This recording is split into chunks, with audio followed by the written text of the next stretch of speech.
Tinatanggap ko po na ako po ay hindi nakasagot sa maraming tanong mga nakakaraang huling araw. Nangangamba po kasi ako sa seguridad ng pamilya ko.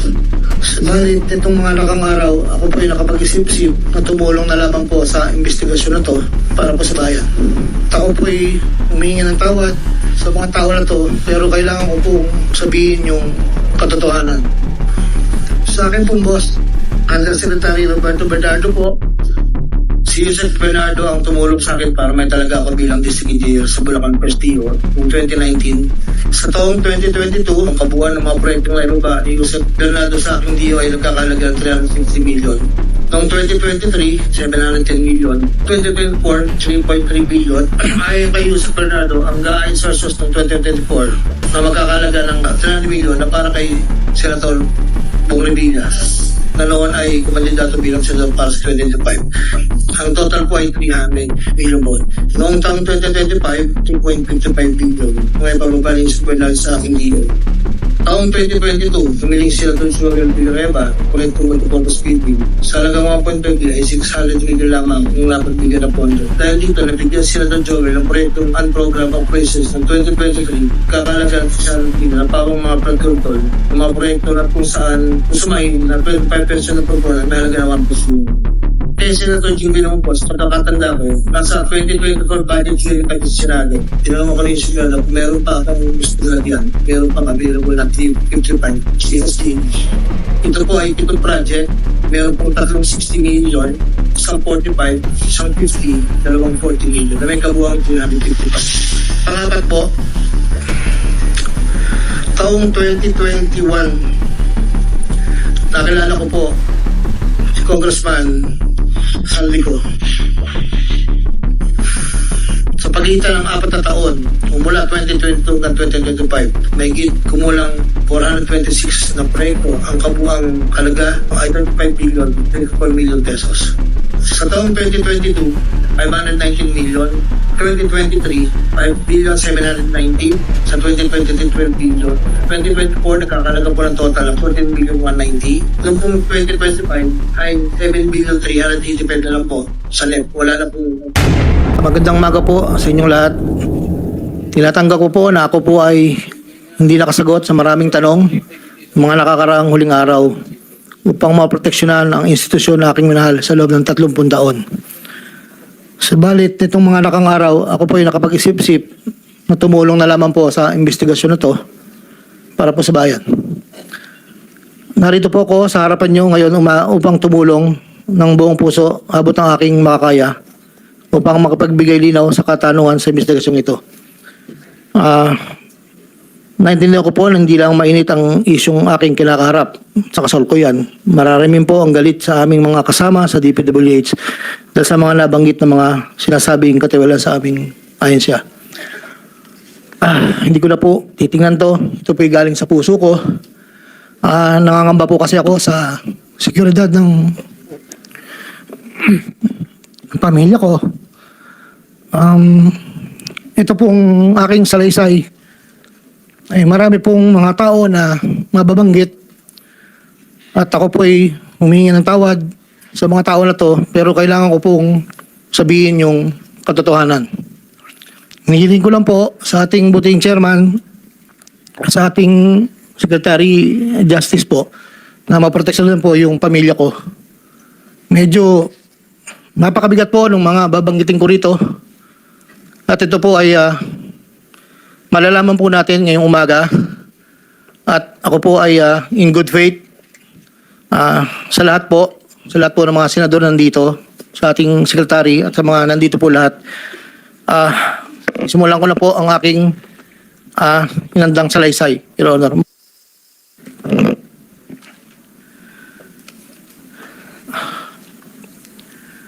Sa akin pong boss, na nabanggit po nung nakarang hearing ng aming kasama, Undersecretary Roberto Bernardo po. Una ko pong nakilala si Yusef Bernardo taong 1997. Kami po ay magkasama sa Los Baños po. Hanggang dumating po ang panahon na ako po ay na-appoint na district engineer sa Bulacan. Sa taong 2022, nagsimula pong magbaba ng pondo sa akin si Yusek Bernardo. Nandito po ang detalye kung ilan po at magkano. Ito po, ang unang taon po, 2022 ay 350 million po. Ang kasunduan po ay 25% po para sa proponent. At ako po, o yung driver ko po minsan ang nag-deliver po sa kanya. Noong 2023 po, meron na rin po mga bumaba. Dito po, naka-specify po lahat kung ang titulo, ang title po ng project, amount, at kabuang ibinaba po ang aking boss. Ang iba pong sistema, sa simula po ay nagpapabigay po ng pauna lang pong 10% pag po lumabas na po sa pag-NEP po. Tapos po ang kabuuan po ay paglabas po ng GAA. Pag po sa GAA may lumabas na wala po sa NEP, ibig sabihin po nun, maaari pong, hindi ko lang po alam ang procedure, maaari pong sa BICAM po yun pumasok. Andito po lahat po ang detalye sa aking sinumpang salaysay. At meron pa pong mga UA po, ang program allocations po yata yon na naibabaran po sa akin noong 2024. At hindi naman po lahat yun ay sari-sari pong project po yata yun. 2.85 billion po. Yung pong sa 2024 na UA, bukod po yung meron pong BICAM and NEP. Nandito po lahat po ang detalye. Ito lang po kasi yung record na nakuha ko po sa sariling file ko po. At yun po ay meron pong portion doon na merong 30%, meron pong 25%. Depende po sa proyekto. Ang huli po ay itong 2025. Merong halagang 2.55 billion po. 1.65 sa NEP at 900 million sa GAA. At ganoon din po ang sinabi niya sa akin sa proponent po. Doon po sa sinasabi na meron daw pong ang ating Senator Jinggoy Estrada, hindi umano meron pong sa listahan na pinakita po noong nakarang hearing. Yun po, ako po ang nagpasa ng listing po kay Yusek Bernardo. At ang sabi niya po ay meron ka pa bang kailangan na worth 355, ilan daw po yung natitira. So ako po ay nagpasa ng listahan sa kanya. Ang pagkakabanggit lang po sa akin ay meron pang extra si SJE. So nung lumabas po yun, sa kanya ko rin po binigay, pero wala po akong direct na komunikasyon kay Senator Estrada at wala rin po akong, hindi po ako ang nagdadala, wala po kaming, hindi ko po nakakarap Senator Jinggoy po. Si Yusek Bernardo lang po ang kausap ko. Doon naman po sa nasabi nung nakarang hearing po about the 600 million kay Senator Joel po. Ang totoo po noon, yun po ay multipurpose building. Ang request niya po talaga. Dahil hindi naman po na ma-accommodate nung nire-report ko po sa kay Yusek na hindi po ma-accommodate yung request. Nagkaroon po ng idea, kami dalawa po ni Yusek Bernardo na tapatan na lang kung sa kwentahan lang po na ang proponent ganito, parang daw po mapagbigyan. So, nagpasa po ako ng listahan without the knowledge of Senator Joel. So, lumabas po yung pondo, I think, UA po. So, hindi po alam ni Sen na yun po ang pinalit namin sa multipurpose building. Wala pong alam si Senator Joel. So, yung binanggit po na mayroon pong 25%, ako po at si Yusek Bernardo ang nag-usap na gano'n na lang ang gawin para daw po matapatan man lang yung 1.5 B na request po. Inayos ko po lahat yun at dinala ko po sa tauhan lang po ni Senator Joel somewhere in Bukawi po. Ang sabi ko po sa kanya, baka pwede, pakibigyan mo lang to kay boss. Tulong ko to, kung ano man ang future na plano niya, yun po ay tulong ko. Pero hindi niya po alam na doon ko po kinuha sa flood control po. Ang pangapat po, taong 2021, nakilala ko po si Congressman Saldico. Sa pamamagitan din po ng numero po, binigay lang po sa akin ni Yusek Bernardo. Hindi ko na po nilagay. Kasi po, hindi naman po kasama siya nung kami nagkita sa Shangri-La, BGC. That was 2021 po. Ang unang usapan po namin ay susubukan pong makapagbaba ng pondo kung pwede po sa distrito ko. Taong 2022 po, unang bumaba po ay nakakahalaga ng, tanda ko po, nandito po sa record, ay 519 po ang pagkakatanda ko po. After po noon, 2022, so yung 519 po, Excuse me, engineer. Para mas maliwanag, basahin mo na lang yung sinumpang salaysay mo para hindi ka naliligaw. Opo. Para wala na omit, wala na dadagdag. Mag-stick ka doon sa sinasabi mong Yes po. sinumpang salaysay. Ito po. Simula mo na lang doon sa simula. Basahin mo na lang ng dahan-dahan. Noong Agosto o Setyembre 2021, nagkakilala kami ni Congressman Saldico. Simulan mo sa simula mo na yung sa simula, nung gist ng inyong salaysay. Yes, Huwag po. na yung opening. Una ko nakilala si Undersecretary Roberto Bernardo. Kasama kami sa Laguna. Na-promote siya ng nag-promote siya hanggang Undersecretary.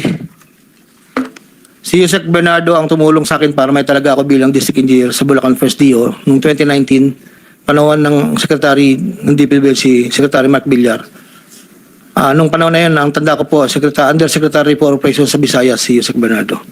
Taong 2022, na magsimulang magbaba ng pondo sa aking DO, si Yusek Bernardo. Ang kasunduan ay 25% para sa proponent. Ang proyekto ayon kay Yusek Bernardo, ang kabuuan ng mga proyektong naibaba ni Yusek Bernardo sa aking DO ay nagkakahalaga ng 350 million na sumusunod. Nandito po. Noong 2023, ang kabuuan ng mga proyekto na ibaba ni Yusek Bernardo sa aking DO ay halagang 710 million. Mula sa halagang ito, 450 million ang pumasok sa NEP, 260 naman po ang sa GAA. Ang para sa proponent, 25% po, at may advance ito na 5 to 15, nakalimit ang hinihingi ni Yusek Bernardo kapag ganap na ang NEP, base sa pagdinig sa Kamera del Representante.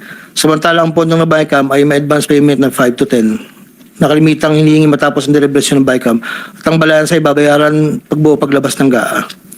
Ang detalye ng mga proyekto ay nandito po. Noong taong 2024, may kabuuang pondo na 3.3 billion, 150 sa NEP, 300 million sa GAA, 2.85 sa UA. Nang naipababa ni Yusek Bernardo sa aking DO, muling nagpatuloy ang 25% na bayad sa proponent ng mga proyekting to na binibigay ko kay Yusek Bernardo. Tulad ng 2023, ang usapan ay mayroon ding advance payment, depende na lamang kung ito NEP o GAA. Kaya limitang inutusan ko ang aking driver na dalhin ang proponent kay Yusek Bernardo, minsan po sa parking ng Diamond Hotel. Ang detalye ng NEP 2024 ay may andito po nakasulat po. Ayon kay Yusek Bernardo, ang GAA insertions ng 2024 na magkakalaga ng 300 para po 300 million na para kay, sabi niya po sa akin, para kay Senator Bong Revilla na noon ay kumandidato bilang senador para sa 2025. Sinabihan ako ni Yusek Bernardo, Henry, kay Sed Bong yan, baka gusto mo tumulong sa kanya. Dagdagan mo ang proponent ko na bahala. Sinabi ko kay Yusek Bernardo, sige po boss, kaya po imbis na 25 ay naging 30 ang naging proponent doon po sa tatlong project na nakalagay po dito. Ang project po ay construction of flood control structure along Angat River, Sipat Section Plaridel, construction of flood control structure along Angat River, Lumang Bayan, construction of flood control structure along Giginto River, Malis Section, Giginto. Ang total po ay 300 million po. Yun po ay ayon kay Yusek Bernardo. Never ko pong nakakausap si Senator Bong Revilla. Never po. Makikita sa listahan ng mga proyektong galing sa U8 2024 na hindi lamang flood control ang mga proyekto, subalit ang proponent ay naglalaro sa 25 hanggang 30%. Noong taong 2025 ay may kabuuang halaga na 2.55 billion ang may pababa ni Yusek Bernardo sa aking DO. Tulad ng mga nakaraang taon, ang proponent ay natiling 25% sa kabuuang halaga ng pondo na ibaba ni Yusek Bernardo sa aking DO. Ang detalye ng proyekto ay nandito po. Marami po ito.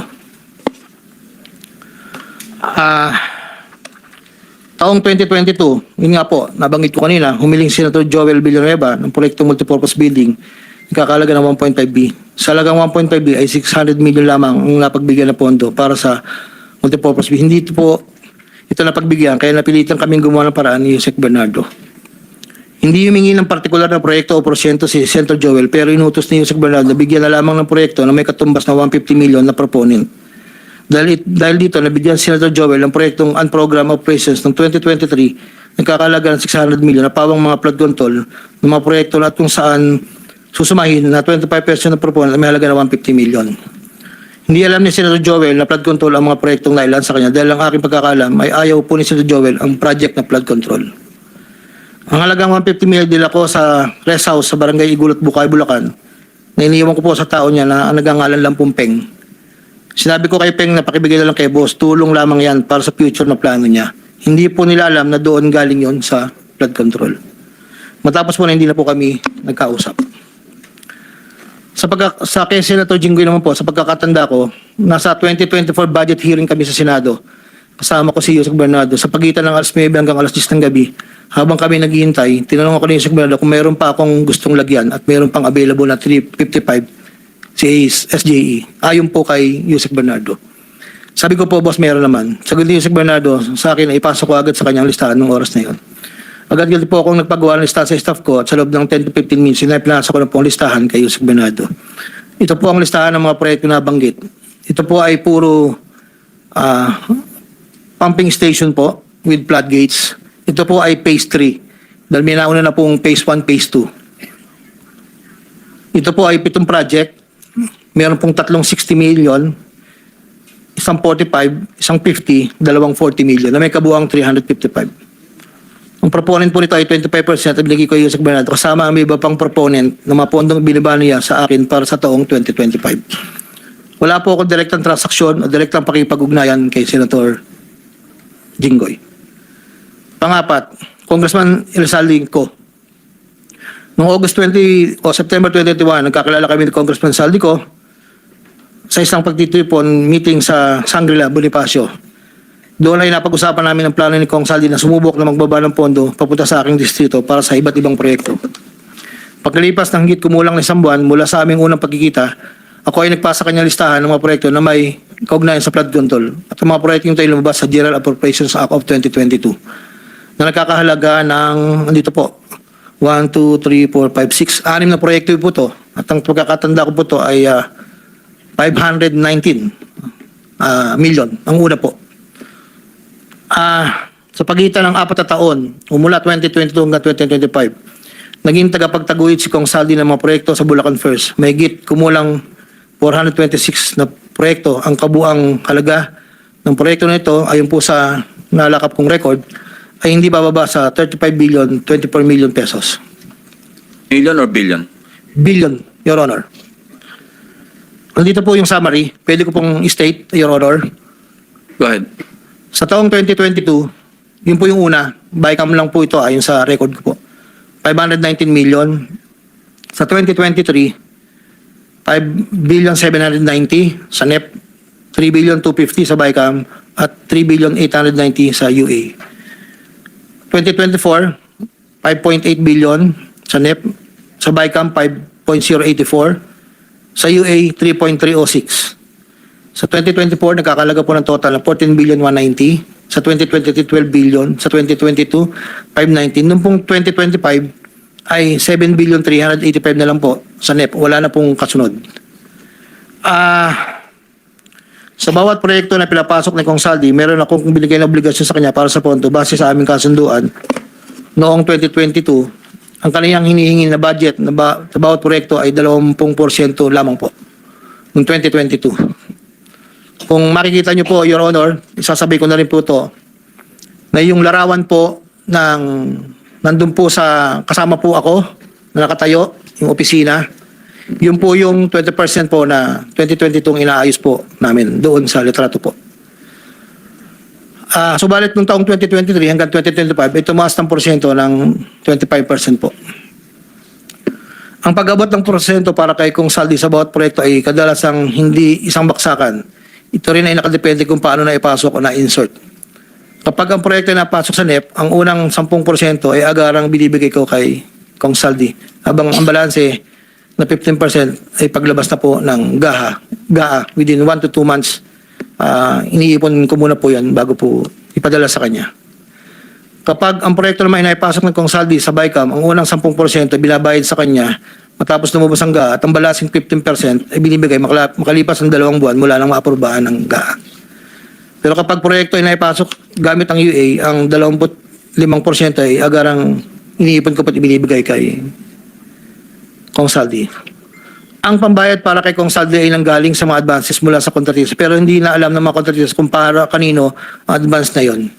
Ang pera na nakalaan para kay Kong Saldi dinadala sa akin. Ako naman po nagdadala o naghahatid na hinihinging porsyento ng Kong Saldi sa iba't ibang tao niya. Hindi ko po siya na-meet during pagdadala. Ang tao niya po ay may alias lang Paul at Mark. Dahil sila po yung nag-message po sa akin through Viber, disappearing message po iyon, na doon ko po dadalhin. May isa o 2 beses na dinala ko sa parking lot ng Shangri-La Hotel, Bonifacio Global City, ang porsyento ni Kong Saldi. Paminsan-minsan man, inahatid ko ito sa kanyang bahay sa Ladybug Street, Valle Verde 6, Pasig City. Mula Ortigas po, kakaliwa ka, stoplight, may gate kakanan, kakaliwa, kakanan, makikita na po yung bahay. Minsan po, inuutos ko lang po, minsan po ako po ang nagbababa. May tao lang pong tatanggap, tapos po, iiwalan ko na po. Dinagdag ko na dahil lumulobo ang pondo ng Bulacan, napag-usapan namin kong Saldi na kung meron akong pwedeng mapagbabaan sa iba't ibang district engineering office. Nang dahil dito, noong 2020 hanggang 2025, nagbaba si Kong Saldi sa sumusunod. Bulacan 2nd, 573 million. Tarlac 1st, 2023, 1.350. Sa 2024, sa UA, 1.650. Tarlac 2nd, 925. Tapos 2024, 1.025 billion. Pampanga, sa 2023, 1.125 billion. 2024, 75 million lang po. Wala pong alam yung mga tao doon na ako lang po ang kausap nila. Hindi po alam nila yun ay kay Kong Saldi dahil ako lang po, hindi ko po pwedeng sabihin kung saan nanggagaling. Ito po, ang mga iba naman pong nagbababa ay nakilala ko ang kumpanyang Pearlstar. Ngunit kahit pamilyar ako sa Pearlstar, hindi ko kilala ang may-ari nito. Naging tauhan ng Pearlstar ang kilala ko na MK. Na-meet ko po siya sa district. Meron po siyang project na isang tulay na inabutan ko before. Sa pagkakalam ko, si MK ay anak ng may-ari ng Pearlstar. Nagkaroon ng pagkakataon ng 2020 na lumapit sa akin si MK na Pearlstar na nakiusap na humingi ng listahan para sa flood control. Ayon kay plano raw nilang lakarin ng pondo para sa mga flood control projects. Ako'y nagbigay sa kanyang listahan at nalumabas naman po ito sa GAA at UA. Kinaklaro ko na wala akong alam o personal knowledge kung paano nakuha ng Pearlstar ang pondo at kung sino ang kausap nila para masiguro ang pagkuha ng pondo. Hindi po ako knowledgeable doon. Basta nagbibigay lang po ako ng listahan. Ang proyektong igilawad na Pearlstar ay pinunduan mula sa National Expenditure Program at papondong itinakda ng bicameral conference ayon po sa record. Ito pa po, meron pong 2022, si Commissioner Mario Lipana po ay nanghingi rin po sa akin ng listahan. Taong 2023, nakapagbaba po siya sa UA ng 500 million. 2024, 400 million. 2025, 500 million. Wala akong personal knowledge kung paano nila nakuha ang pondo at kung sino concept lang. Ang listahan ng mga proyektong na ipasok ni Kamilipana ay nakalakip sa sinumpang salaysay sa annex po. Nandito po lahat yung detalye. Nung nabanggit po nung nakaraang hearing, former Congressman Mitch Kaayon, noong taong 2021, nakilala ko si isang pagtitipon, hindi ko na po matandaan, alam ko po birthday, na noon ay Yusek pa po ang pagkakatanda ko. Dito ay nakapag-usap kami at tinanong niya kung pwede siya magpababa ng pondo sa aking DO. At sinagot ko naman na opo, pwede po. Unong taong 2022, nakapagbaba ng halagang 411 million sa GAA si Yusek Mitch na may usapan kami na may gastos na 10% lang po. Hindi niya po pinakailaman yon. Sabi niya, bahala ka na kung sino man ang mananalod contractor niyan. Noong ikapat na pagdinig ng Senate Blue Ribbon Committee hearing, may dalawang larawan na pinakita ang chairman ng Senate Blue Ribbon Committee, Senator Pampilo Lacson, kay Engineer Bryce Hernandez. Ang isang larawan sa isang lamesa na puno ng pera at doon ay makikita ang aking presensya na kung saan ay nakasuot ng blue na shirt at ito ay sa conference room ng lumang opisina namin. Para po sa kalaman, lahat po ng pera na yon ay para sa BICAM ni Kong Saldi, 519 million na may 20% proponent noong 2022. Ito po ay galing sa iba't ibang mga kontraktor na nakuha ng mga proyektong naipababa ni Congressman Saldi. Ang pangalawang larawan naman po ng pera na nakasalansan sa isang bilyaran ay para sa proponent ng 2023 na 5.79 billion na dadalhin namin kay Kong Saldi na sa aking pagkaalala ay nakakalaga ng 579 bilang 10% advance payment. Aking nireserba ang aking pagpasa sa karagdagang sinumpang salaysay kung sakaling ito ay mabibigyan muli ng pagkakataon. Ginagawa ko ang sinumpang salaysay na ito upang pakita ang aking kusang loob na pakipagtulungan sa sinasagawang bisnis sa Senado, sa House of Representatives at iba pang ahensya ng pamahalaan, kaugnay ng mga anomalyang proyektong DPWH at upang matuluyang palagutin lahat ng mga taong sangkot. Ilan po, Your Honor. Pwede bang pirmahan mo yung sinumpang salaysay para maibahagi sa mga miyembro ng committee ito? Nang sa gayon, mamaya kung meron silang gustong tanungin, at least pirmado mo yung sinumpang salaysay. Your Honor, dahil in good faith po ako, kahit wala po akong inaasahan pa kung ano ang mangyayari sa akin, I will sign this. Nagpapatunay na ako po ay willing po makipag-cooperate. I will sign this one po. Salamat po.